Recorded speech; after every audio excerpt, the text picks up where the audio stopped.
sahabat milenial rahimakumullah. Yang pertama, jomblo kita dari ilmu agama. Karena dengan ilmu kita dapat membedakan yang benar dan yang salah, dapat mengenal siapa kita, siapa Allah, tahu kaifiat berubudiyah kepada Allah. Tanpa ilmu percuma beramal tapi tidak berfaedah. Sebagaimana yang dikatakan oleh Syekh Ibn Ruslan dalam kitab An-Natul Talibin halaman 14. Wa kullu man bighairi ilmu yu'malu a'maluhu mardudatul la tuqbalu. Siapa saja yang beramal tanpa ilmu, amalannya ditolak Tuhan lebih dulu. Anteng solat jungkir balik tiap waktu, tidak sadar amalannya tidak laku.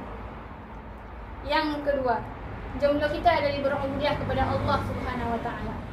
Padahal kita semua tahu bahwa ubudiyah itu sendiri adalah tujuan hidup kita semua. Sebagaimana yang Allah tentukan dalam Al-Qur'an surah Az-Zariyat ayat 56. Bismillahirrahmanirrahim. Wa ma khalaqtul jinna wal insa illa liya'budun. Shadaqallahul 'adzim. Dan tidak diciptakan jin dan manusia melainkan untuk beribadah kepadanya. Sahabat, saking jomblonya kita dari berubudiyah, doa ketika sakit, wirid ketika bencana, salat wajib hari Jumat, salat sunat hari raya. Astaghfirullah.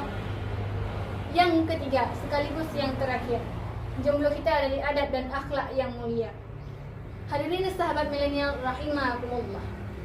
Adab adalah jimat penarik cinta. Karena adab nampak cantik dan gantengnya manusia, sayang sama enggaknya. Jika nafsu bilang indah karena ganteng dan parasnya, jika akal bilang indah karena kepintaran dan ilmu yang berguna. Namun jika hati bilang indah karena adab dan akhlak yang mulia. Rasulullah saja mengagungkan orang-orang yang bagus akhlaknya dalam sabdanya yang diriwayatkan oleh Imam Tirmizi. An Jabiri anna Rasulullah sallallahu alaihi wasallam qala anna man ahabbikum wa aqrabikum minni majlisa yaumil qiyamah wa hasinukum akhlaqa.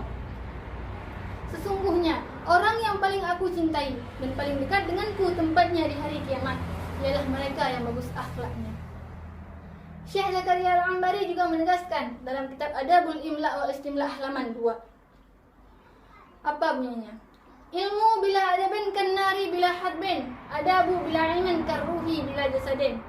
Ilmu tanpa adab seperti api tanpa kayu, adab tanpa ilmu seperti ruh tanpa jasad. Nah, mudah-mudahan hadirin sekalian dan saya khususnya tidak tergolong dalam orang-orang yang jomblo dari 3 perkara dengan cara meningkatkan himmah dan mahabbah kepada Sang Pencipta.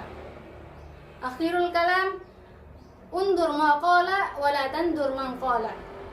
Istafikum ila liqa. Assalamualaikum warahmatullahi wabarakatuh.